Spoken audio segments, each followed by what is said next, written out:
Chicken পকোড়াগুলো করার জন্য আমি এখানে 1 কেজি মতন ছোট টুকরো করে চিকেন নিয়েছি। তাতে ময়দা, অ্যারারুট, ডিম, লাল লঙ্কার গুঁড়ো, হলুদ গুঁড়ো, গোলমরিচের গুঁড়ো, পাতিলেবুর রস, soya sauce, tomato sauce, red chilli sauce আর দিয়েছি আদা রসুন বাটা, সাথে কাঁচা লঙ্কাও ছিল আর পেঁয়াজ বাটা।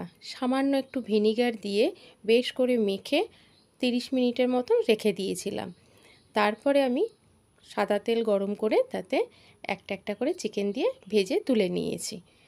তো রেসিপিটা কেমন লাগলো অবশ্যই কমেন্টে জানাবেন। ভালো লাগলে শেয়ার করবেন, একটা লাইক দেবেন আর চ্যানেলটি অবশ্যই সাবস্ক্রাইব করে রাখবেন আরও অন্যান্য রেসিপি পাওয়ার জন্য।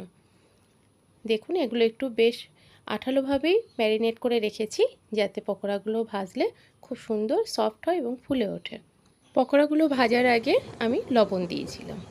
Thank you.